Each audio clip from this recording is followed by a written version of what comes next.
Nico, ¿Qué tal?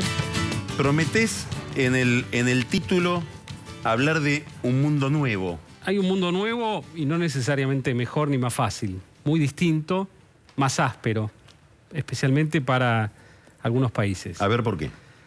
Bueno, el superciclo de los commodities ha terminado. Podemos ponerle fecha de función en el año 2015. Se juntan dos fenómenos para que ¿Eso esto arrancó? ocurra. Bueno, los commodities empiezan a subir en el año 2002, 2003. Hicieron su pico máximo, algunos en el primer semestre de 2008, pero en promedio, en general, en 2011. Allí, en general, todos se duplicaron, algunos más, la soja subió bastante más, los metales subieron mucho más, y desde ahí han caído 40%, desde los niveles de 2011. Desde sus picos, en general, han caído 40%. Es un fenómeno generalizado. Hoy, la noticia es el petróleo. Me hace acordar cuando subían los commodities, allá por el 2005, 2006, y decían, el cacao sube porque hay escasez aquí y el petróleo porque hay mucha demanda en China. Era un fenómeno generalizado y subía todo, porque se juntaba el tirón de demanda que generaba una China y una India que crecían a tasas superiores al 10%, y luego, digamos, de la crisis financiera, un mundo de tasas de interés reales negativas sostuvo el precio de los commodities. Ahora, dentro de exactamente un mes, en septiembre, la Reserva Federal de los Estados Unidos va a iniciar un ciclo alcista de tasas que no sabemos cuándo va a terminar.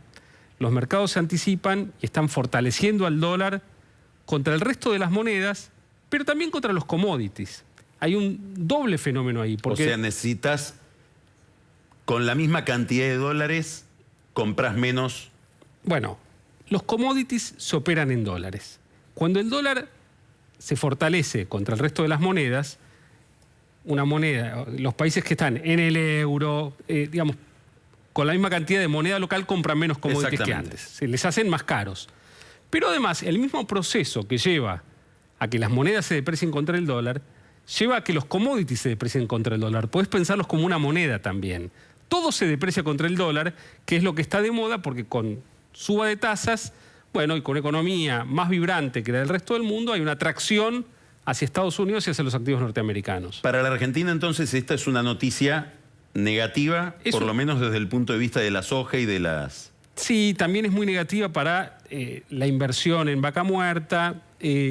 Hay otro aspecto muy importante que va a afectar muchísimo a la Argentina, que es en todo lo que es la minería. La Argentina, cuando modifica la ley de estabilidad tributaria hace algunos años, cuando todavía los precios de la minería eran altísimos, mató la actividad en ese sector, se frenaron muchísimas inversiones que hoy estarían generando divisas y que hoy no van a arrancar por muchísimos años más. Además tenés Brasil.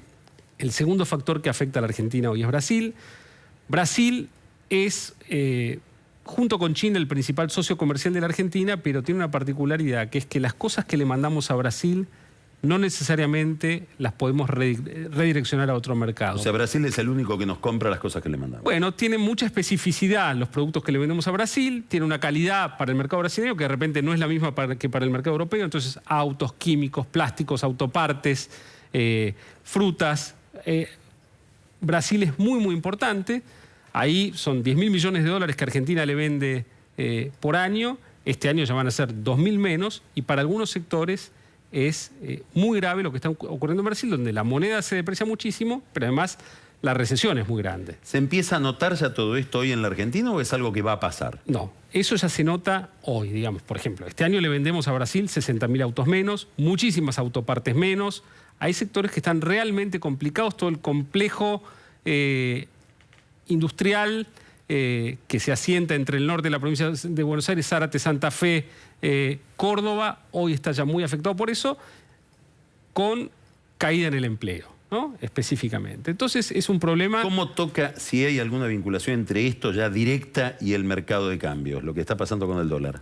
Bueno, lo que genera esta situación, primero es un derrumbe exportador de la Argentina. Este año Argentina va a exportar a lo sumo 58.000 millones de dólares, que es una cifra bajísima, es la más baja desde el año 2009, crisis global y sequía.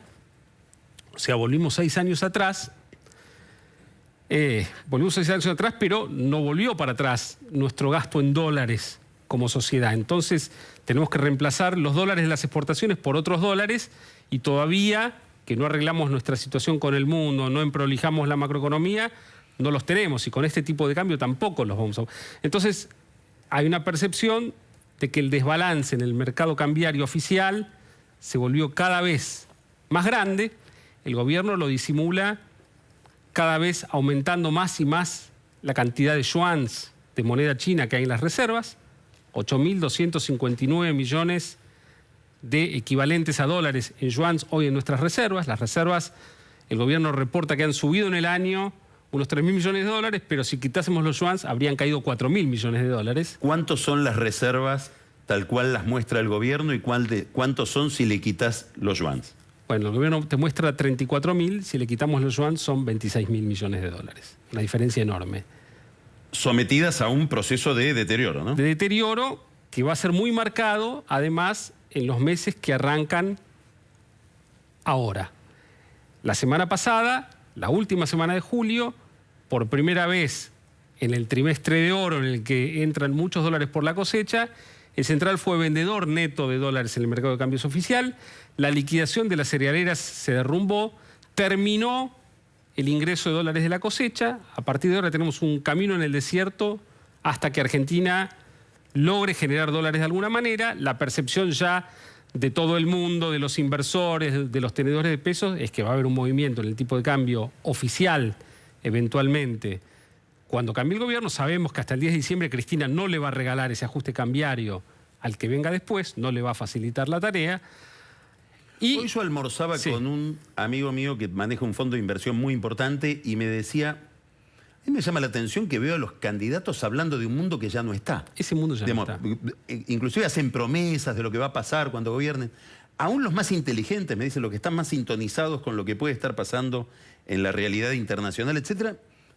¿Cómo ves vos el discurso electoral hoy respecto de este panorama que estás pintando? Bueno, yo veo que, digamos, es muy antipático hablar de ajuste. Entonces nadie va a salir a explicar que hoy el precio de los commodities de la Argentina es el mismo que teníamos a finales de 2006, comienzos de 2007, pero que el gasto público, el tamaño del peso del sector público en la Argentina, medido en dólares, en ese mismo periodo se multiplicó por 4.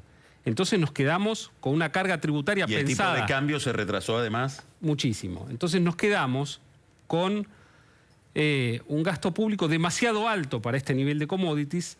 La única manera de corregir eso, digamos, es moviendo el tipo de cambio, no es mandando a la casa a todo el mundo que trabaja en el sector público. Y eso va a ocurrir y contarlo es muy, muy antipático, ¿no? O sea que no lo dicen, pero lo saben, ¿o están con un diagnóstico atrasado respecto de lo que está pasando? Bueno, hoy los políticos están en su campaña, sus equipos técnicos sí lo saben, seguramente. Y en algún momento se lo van a contar. Bueno. Ahora, día a día, el tamaño del problema ha ido creciendo porque el gobierno este año se lanzó un raíz expansivo fenomenal. Ahora, yo un puntito más sobre esto. Así como existe la percepción de que el tipo de cambio oficial es insostenible y que después del 10 de diciembre algo se va a mover, algo mucho, poco, bastante, al gobierno lo que le preocupa hoy es qué pasa con el paralelo hasta las elecciones, porque tiene miedo que el paralelo le arruine la fiesta. Y paradójicamente, digamos, el que le podría traer alguna estabilidad al paralelo, al oficialismo, es Daniel Scioli. Porque si Scioli en algún momento se pronunciase claramente en favor de una reunificación del tipo de cambio, vuelve a mover el centro de gravedad del tipo de cambio a algún lugar en el medio entre el paralelo y el oficial y automáticamente le pone un techo al paralelo. Bueno, hoy empezó a hablar de inflación. Ahora, probablemente a Scioli no le convenga que se modere demasiado el paralelo porque deba querer un nivel de ruido suficiente como para poder tener las manos libres para hacer una política cambiaria un poquito más profunda después de que asuma.